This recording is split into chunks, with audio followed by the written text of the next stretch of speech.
bayangkan masyarakat ini di mana mereka dekat laut, tapi mereka tidak memberikan anaknya makan ikan. Karena mereka masih ada yang percaya bahwa kalau memberi anak ikan untuk makan, anaknya nanti bau amis. The winning story itu kita melihat penurunan angka stunting. Sampai hampir setengah. Hanya dengan intervensi yang kita lakukan. Kita kasih makanan gratis, dia makan gratis sehari. Tapi kalau kita mengajarkan bagaimana mendapatkan makanan yang sehat bernutrisi, makan sehat bernutrisi itu bisa. Iya. Mbak Ima, kalau kita bicara ya, Indonesia urutan keempat bahkan nomor 2 di Asia Tenggara, khususnya masalah-masalah stunting. Nah, kita mau ngobrol nih dari seorang expert Dewan Pengawas daripada 1000 Day Fund ya. Gimana masalah stunting di Indonesia sendiri, Mbak Ima? Menjadi sangat prihatin sekali. Karena masalah ya itu, kalau kita pikirkan melihat ranking tadi yang disebut ini, kok bisa sampai segitu? Bukannya kita sudah kesejahteraan yang terjamin dan sebagainya. Apa sih masalahnya? Dan ini masalah stunting itu muncul bukan baru. Itu sudah pernah disebutkan. Tapi saya rasa penanganannya sampai saat ini masih belum komprehensif. Dan masih banyak kesalahpahaman atau salah pengertian tentang apa itu stunting. Jadi mungkin mulai dari situ. Karena kalau orang, saya juga terus terang, pertama mungkin disclaimer ya, saya bukan ahlinya. Saya diberi kesempatan untuk duduk di 1000 Days Fund ini karena ikut prihatin. Jadi sebetulnya the heroes atau yang benar-benar penggerak 1000 Days Fund itulah yang sebetulnya yang luar biasa. Jadi kalau definisi Mbak Ima mungkin bisa memberikan edukasi untuk teman-teman ya, stunting sendiri itu apa? Itu keterlambatan pertumbuhan. Atau pertumbuhan yang tidak normal, tidak sempurna. Jadi itulah stunting. Orang dulu menganggapnya stunting itu hanya tidak tumbuh dari sisi ketinggiannya aja atau dan sebagainya. Tapi ternyata jauh lebih dari itu. Dan dulu dianggapnya bahwa yang dibutuhkan adalah hanya pangan. Stunting itu terjadi karena kekurangan makanan. Dan itulah mitos yang kita mencoba rubah. Dari teman-teman tim dari 1000 Days Fund selalu mencoba memberikan pemahaman bahwa yang dibutuhkan bukan hanya makanan. Jadi mau kita kirim makanan sebanyak-banyaknya belum tentu menyelesaikan masalahnya. Jadi kalau bicara stunting sendiri adalah keterlambatan pertumbuhan ya, ketinggian anak tersebut dalam usia tertentu ya, dan perkembangan otak dan perkembangan semuanya. Yang itu bisa terjadi karena ya itu malnutrisi, kekurangan makanan yang bergizi, ataupun juga karena tidak adanya hygiene yang baik. Jadi kekurangan toilet atau pembuangan yang baik itu menumbuhkan infeksi. Jadi anak tidak sempat tumbuh karena badannya sibuk melawan infeksi. Kan gimana pun juga kan badan kita oleh Tuhan kan diberikan antibodi sendiri yang sebetulnya bisa melawan penyakit. Tapi kalau tidak diberi asupan yang benar, itu ya terus menerus melawan infeksi itu akhirnya tidak untuk berkembang, untuk tumbuh. Jadi stunting itu karena tubuh sangat sibuk melawan infeksi, penyakit, dan tidak diberikan asupan yang benar, dan akhirnya tidak tumbuh. Gitu. Jadi kalau kita bicara Indonesia sendiri anak-anak kurang lebih 9 juta ya. Itu merupakan angka yang sangat prihatin lah ya Mbak Ima ya. Betul. Dan kita cukup senang juga lah ya, lepas daripada pilihan kita barusan ini, tapi presiden terpilih ini memang dalam kampanyenya membicarakan tentang reduce stunting significantly itu ya. Dan saya senang sekali Mbak Ima bersama teman-teman dalam 1000 Days Funding. Bisa ceritakan sedikit nggak apa sih 1000 Day Funding sendiri? Ya, jadi 1000 Days Fund. Kenapa pertama dinamakan 1000 Days? Saya pikir $1,000 per day funding. Bukan. Ya? Jadi 1000 Days itu 1000 hari pertama. Oke. Kehidupan seorang anak itu adalah dari lahir itu adalah masa paling penting buat pertumbuhan seorang anak. Nah, apa yang dilakukan Thousand Days Fund adalah intervensi yang kita perkenalkan di masyarakat adalah sebetulnya pendidikan. Oke. Informasi yang selama ini tidak ada. Karena orang baca stunting, kasih makanan. Dan juga yang ada di daerah juga mereka tidak tahu bahwa anak itu perlu dikasih asupan. Asupan yang bergizi. Kita sering melihat di daerah-daerah di mana kita beroperasi, yaitu kebanyakan di bagian timur Indonesia, di NTT, di Rote, di Banggai, di Manggarai, di Timur Tengah Selatan. Itu daerah-daerah di mana kita mulai beroperasi dari tahun 2018-2019. Itu di daerah-daerah itu banyak sekali pengertian tentang kesehatan kehamilan atau kesehatan anak itu belum lengkap. Karena mereka taunya melahirkan anak, kasih makan apa aja, yang penting ngasih makan. Padahal yang diperlukan asupan bernutrisi itu sangat penting. Bayangkan di daerah di mana itu adalah dekat laut. Kalau saya kan suka sekali makanan laut ya. Saya senang banget, apalagi kalau kita kalau kita ke Bali atau kita kemana ke Labuan Bajo, pasti karena kita dekat laut, pasti makanan lautnya fresh, segar, berarti enak sekali. Bayangkan masyarakat ini di mana mereka dekat laut, tapi mereka tidak memberikan anaknya makan ikan.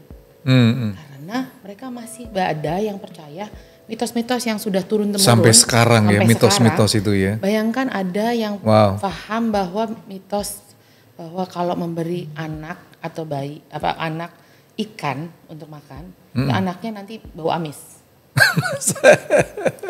Saya terus terang, Jimmy, saya juga waktu pertama kali dengar itu, saya juga bingung. Ini tapi staf-staf saya kadang-kadang baunya amis juga. Iya, itu mungkin hygiene ya kayaknya. Mungkin Mas pakai deodoran mungkin ya. Ya mitos itu masih ada sampai sekarang ya. Dan itu salah satu tantangan kita yang terbesar.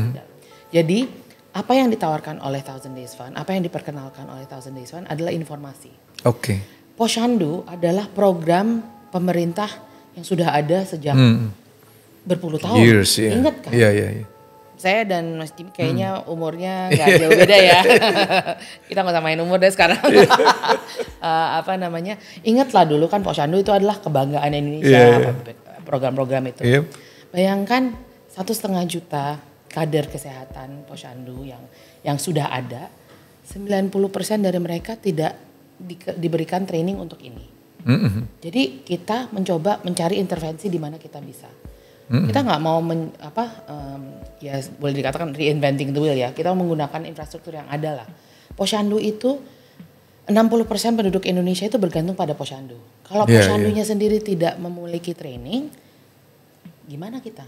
Nah justru makanya yang kita lakukan Thousand Days Fund adalah memastikan bahwa informasi itu sampai. Dan informasi itu sampai ke kader kesehatan. Dan kader kesehatan itu bisa turun. Apakah mereka di Posyandu atau mereka turun dari rumah ke rumah untuk memastikan. Jadi Mbak Ima kalau kita ngelihat salah satu program cukup fantastik ya daripada 1000 Days Fund yaitu pencegahan stunting. Nah saya lihat ada 5 pilar ya. 5 pilar pencegahan stunting. Mungkin bisa ceritakan nggak Mbak Ima secara singkat ya. Jadi yang salah satu yang menjadi pilar utama. Jadi bukan hanya pilar ya, maksudnya overarching team untuk Thousand Days Fund adalah kader kesehatan. Oke. Buat kami itu adalah kunci. Kader kesehatan yang ada, yang tadi sudah saya sebutkan ada berapa juta, kita memastikan bahwa kader kesehatan itu informed. Oke. Jadi pertama itu skill.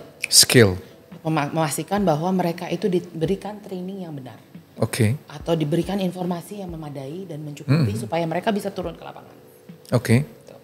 Terus supply. Jadi mereka memastikan mereka ada alat-alat di mana mereka bisa turun ke lapangan, masuk ke rumah warga untuk memberikan informasi. Jadi kita menyiapkan growth chart atau poster pertumbuhan itu yang berisi informasi. Jadi misalnya seorang ibu yang growth chart ini sudah dipasang di rumahnya, dia bisa lihat kalau anak saya umurnya udah sekian. I see. Dilihat, tapi kok masih segini? Wah, berarti saya melakukan, mungkin saya ada yang tambahan yang mesti saya lakukan. Jadi diberi itu isinya ada tips, ada apa namanya apa yang harus dipastikan supaya pertumbuhan itu normal dan memadai buat anak itu.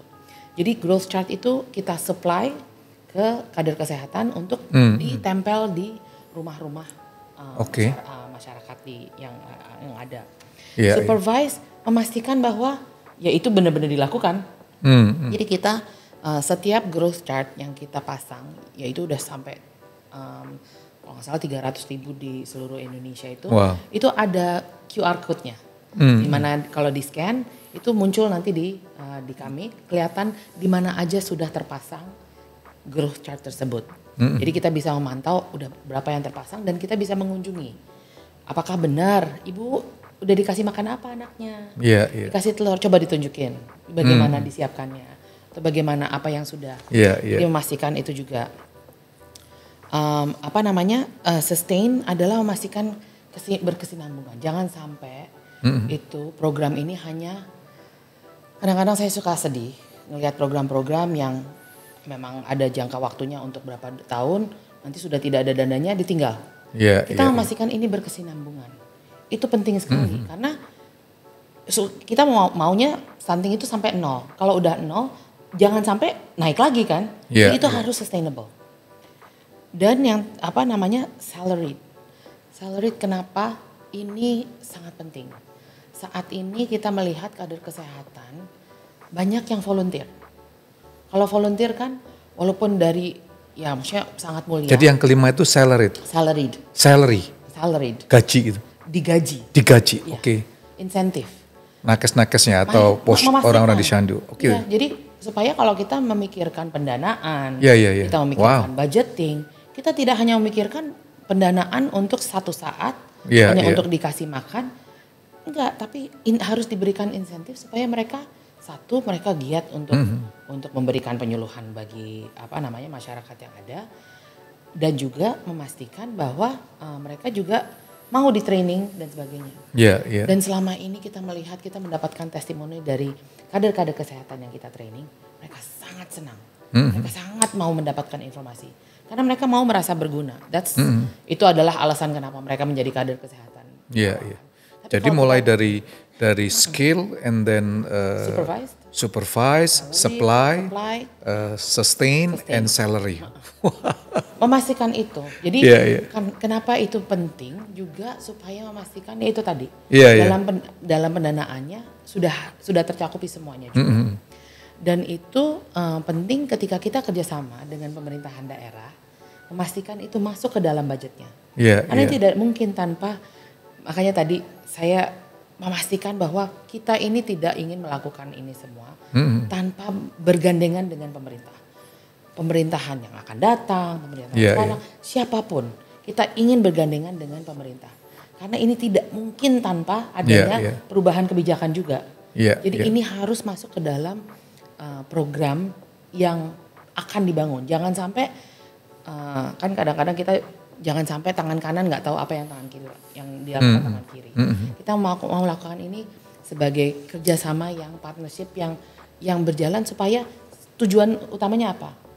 Reducing stunting sampai 0. Kita hilangkan stunting di Indonesia. Wow. Itu tujuannya. Jadi kalau Mbak Ima dari pengalaman dari teman-teman di 1000 Day Fund ini ya, setelah sekian lama saya dengar yang cukup banyak difokuskan di NTT. Ya, bisa cerita nggak the winning story selama perjalanan sekian lama ini? The winning story itu kita melihat penurunan angka stunting. Sampai hampir setengah. Hanya dengan intervensi yang kita lakukan. Intervensi yang kita lakukan yang seperti yang saya cerita tadi adalah fokus kepada kader kesehatan. Dari situ aja, itu winning story-nya. Winning story-nya adalah merubah paradigma masyarakat juga. Jadi yang kita ajak kerjasama itu bukan hanya misalnya pemerintah daerah. Jadi pemerintah daerah atau kepala desanya. Banyak dari kepala desa adalah ya kalau kita bilang yang dituakan lah di desa itu. Kadang-kadang sebuah desa mereka tidak ada bidan tapi yang membantu melahirkan itu mungkin orang tua yang ada di situ yang sudah bertahun-tahun kan dia berperan sebagai bidannya atau berperan sebagai dukun lah atau apa melahirkan. Wow. Itu harus diajak, itu harus digandeng. Jadi bidan-bidan yang sudah ada existing itu harus digandeng semuanya agar mereka dapat informasi yang sama. Tapi ini benar nggak ya Mbak Ima kalau teman-teman balita stunting ini terjadi khususnya atau lebih banyak di keluarga-keluarga yang ekonominya kurang atau sebenarnya itu hanya mitos, bisa terjadi di mana saja? Sebenarnya bisa terjadi di mana saja. Gitu ya? Bisa terjadi di mana saja. Saya bisa mengatakan itu. Memang akses untuk yang ekonominya lebih baik, itu mungkin makanan lebih bergizi, tapi belum tentu juga. Kalau kita ingat, kalau kita lihatlah kehidupan kita sehari-hari, makanan bergizi, apakah kita juga memperhatikan gizi? Kalau misalnya tidak diperhatikan gizinya, itu ya sama aja, anak itu tidak akan tumbuh kembang. Dan ini bukan hanya terjadi di daerah-daerah terpencil, bisa jadi di kota, di tengah-tengah Jakarta, bisa jadi di belakang di belakang gedung-gedung mewah ini ada daerah yang dimana anaknya melahirkan tapi anaknya lahir dan tidak ada nutrisi yang baik.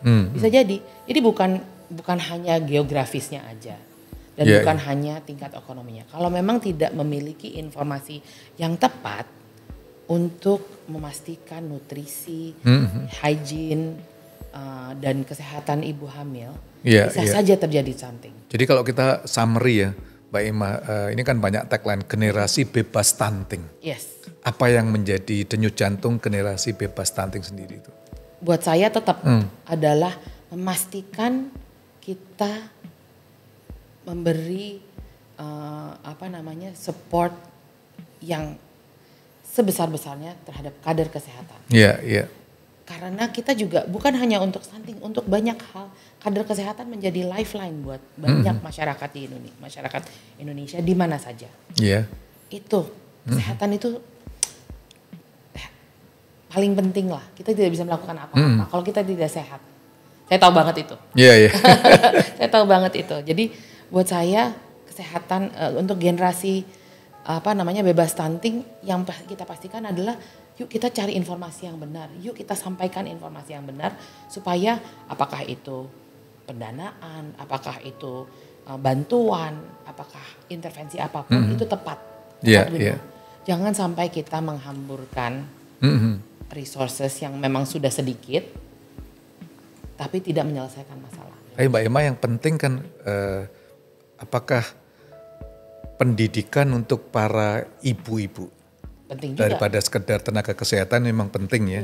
Tapi yang paling care utama kan ibu sendiri. Tentunya. Kalau itu ibu-ibu diedukasi 9 juta balita stunting ini bisa diatasi ya. Mungkin bisa memberikan tips nggak ya Mbak Ima, khususnya untuk para ibu-ibu yang melihat program kami ini. Apa sih yang ibu-ibu harus perhatikan 1000 hari sejak anak lahir? Iya. Yang pasti nutrisi. Nutrisi. Saya berulang kali bilang nutrisi. So kita perlu sediakan supply yang tepat itu ya. Supaya yang tepat. Supaya tepat nutrisinya. Jadi jangan mengandalkan makanan-makanan yang instan. Kalau bisa jangan tidak ada pengawet, pewarna. Indonesia tuh sangat kaya. Kalau misalnya kita melihat sayur mayur yang ada, apalagi untuk masyarakat yang di pesisir, ikan itu sangat tinggi proteinnya. Edukasi tentang apa yang tinggi nutrisinya itu penting. Jadi kalau belum ada informasinya, yuk kita cari informasinya bersama ibu-ibu. Memastikan bahwa itu diperhatikan. Kedua, memastikan hygiene. Jadi kamar mandi, tempat pembuangan itu bersih. Tempat di mana makanan dipersiapkan itu bersih. Jangan sampai kita sudah melakukan yang lain tapi pembuangan toilet atau tempat mandi itu tidak bersih sehingga menimbulkan bakteri infeksi lagi. Dan ketiga juga perhatikan nutrisi ibunya. Karena gimana pun juga ibunya masih ada apalagi ketika hamil itu lifeline-nya si janin itu dari ibu. Dan ketika udah lahir air susu ibu itu paling sehat untuk anak. Memastikan bahwa nutrisi ibunya, karena masih memberikan ASI kepada anak itu juga sangat penting. Jadi bukan hanya karena bayinya sudah lahir makanya seenaknya aja. Karena dimanapun juga ASI itu kan akan disalurkan ke anaknya juga. Itu bagian dari 1000 hari, 1000 hari pertama yang sangat penting tadi. Wow. Memastikan. Ya Mbak Ima, kalau kita ngelihat presiden terpilih nanti Pak Prabowo sendiri kan itu dengung-dengungkan ya. Betul. Bahkan program pertama daripada beliau makan sehat atau makan siang gratis. Menurut Mbak Ima gimana? Efektif nggak ini? Asalkan makanannya itu adalah sehat. Emang tagline-nya makan sehat bukan makan gratis sehat. ya? Iya. Memastikan bahwa makanan itu sehat. Tapi saya juga yang menjadi concern buat saya adalah itu sustainability-nya. Oke. Apakah dengan memberi makan gratis itu juga kita memberikan informasi apakah yang ada dalam makanan gratis tersebut, supaya ketika mereka mungkin tidak dapat makanan untuk pada saat misalnya besoknya atau lusanya gitu tidak dapat, apakah mereka bisa mempersiapkan makan sendiri? Iya. Karena kan ada pepatah, teach a man a fish, feed a man a fish, he eats for one day. Teach a man to fish and he eats for his lifetime. Jadi kita ngasih makanan gratis, dia makan gratis sehari. Tapi kalau kita mengajarkan bagaimana mendapatkan makanan yang sehat bernutrisi, makan sehat bernutrisi itu bisa. Iya. Wow. Itu yang penting. Wow, very good Mbak Ima. Kalau kita ngelihat ya, mungkin bisa saya ngelihat ini 1000 Days Fund itu ya. Mungkin ada teman-teman yang mau terlibat atau mau ambil bagian. Caranya gimana? Bisa terlibat nggak? Bisa 1000 Day Fund. Kita senang banget. Kita senang banget kalau ada yang mau terlibat. Dan keterlibatannya bisa macam-macam. Tapi yang paling mudah adalah kalau misalnya tidak bisa, ya tentunya karena ini adalah kita selalu fundraising, dana memang kita butuhkan. Kalau bisa memberikan kontribusinya lewat dana, saya sih alhamdulillah. Yep. Kalau bisa memberi bantuannya berupakan informasi, edukasi atau yuk kerjasama, itu juga bisa. Tapi untuk mungkin teman-teman yang sedang menonton, mereka ingin bantu menyebarkan informasi bahwa yang penting adalah edukasi. Bagaimana mungkin habis nonton ini mereka melihat di tetangga atau di daerah di mana mereka tinggal ada yang tidak memperhatikan ini, tidak memperhatikan hygiene atau toiletnya kotor atau pembuangan airnya tidak bersih. Yuk kita bersama. Itu juga membantu sekali. Membantu sekali agar kita sama-sama menjadikan Indonesia sehat kan. Tujuannya semua tujuan akhirnya semua sama, memastikan Indonesia sehat.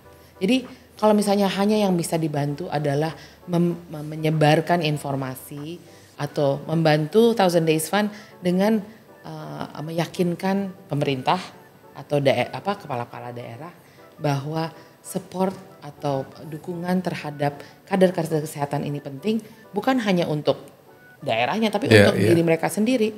Itu akan sangat membantu kita sekali. Mbak Ima ini luar biasa sekali nih ya. Khususnya untuk pemerintah yang akan datang yang menggembor-gemborkan. Itu kan budgetnya sendiri sampai hampir almost 500T a years. Memberi makan siang atau makan sehat ya. Dan juga program stunting yang harus the next 5 years. Kita berharap itu reduce benar-benar significant. 50% or even 100% itu ya. Mungkin ada pesan-pesan istimewa untuk presiden terpilih nanti? Pesan saya, mari kita mencoba mencegah dan menghapus stunting dari muka bumi Indonesia ini dengan kerjasama. Oke. Yang terpilih Pak Prabowo yang terpilih adalah terpilih untuk seluruh Indonesia, bukan hanya yang memilih beliau. Jadi memastikan bahwa kerjasama itu kerjasama secara holistik, secara komprehensif. Apa yang diperlukan, banyak sekali yang sudah mencoba memberikan intervensi. Yuk kita gabungkan ide-ide itu supaya memastikan apa yang ditawarkan atau apa yang diberikan buat masyarakat Indonesia itu bukan hanya untuk 5 tahun ke depan, bukan hanya untuk 10 tahun ke depan, tapi untuk Indonesia selamanya. Jadi supaya kita mikirnya long term. Wow, luar biasa. Mbak Ima, thank you untuk waktunya. Mungkin ada sekilas daripada 1000 Day Fund yang ingin disampaikan secara istimewa untuk teman-teman 1 Juta untuk Indonesia. Apa ya? Banyak sekali yang ada di dalam pikiran saya. Tapi benar-benar dukung semua program yang menjadikan stunting di Indonesia tidak ada lagi. Apapun itu yang bisa dilakukan. Apakah itu berdonasi kepada organisasi, bukan hanya 1000 Days Fund yang melakukan ini, tapi semua organisasi yang sedang mencoba untuk mencegah atau menghapus stunting dari bumi Indonesia ini, dukunglah mereka. Wow. Pastikan juga bahwa stunting itu bukan hanya masalahnya masyarakat dan masalah pemerintah saja. Ini adalah semua lapisan, dari ibu, dari ayah. Pastikan ayahnya juga terlibat ya. Jadi semua lapisan masyarakat, semua komponen masyarakat bisa ikut berkontribusi untuk menghapus stunting dari Indonesia. Jadi jangan itu pemerintah yang akan lakukan. Ini adalah masalah kita bersama untuk Indonesia masa depan. Mbak Emma, thank you banget nih. Sukses, salam buat teman-teman di 1000 Day Fund. Terima kasih kesempatannya untuk kita bisa menyampaikan ini. Dan memastikan juga mungkin pemirsa-pemirsa yang podcastnya Satu Cerita ini. Satu Cerita, ya kalau ingin membantu, ingin bertanya, silakan loh. Kita di 1000 Days Fund, nanti mungkin websitenya bisa ditampilkan. Itu kita terima apapun pertanyaan yang ingin disampaikan. Kita juga menyampaikan informasi-informasi lewat Instagram 1000 Days Fund yang bisa kadang-kadang kita melakukan live dengan dokter anak, dengan dokter gigi. Kita banyak sekali informasi yang kita sampaikan juga melalui Instagramnya. Jadi informasi-informasi yang berguna mudah-mudahan buat ibu-ibu dan bapak-bapak untuk anak-anak Indonesia. Wah, thank you. Yuk kita sama-sama tekad untuk menciptakan generasi bebas stunting, dan saya yakin Indonesia akan mengalami dan menjadi Indonesia emas.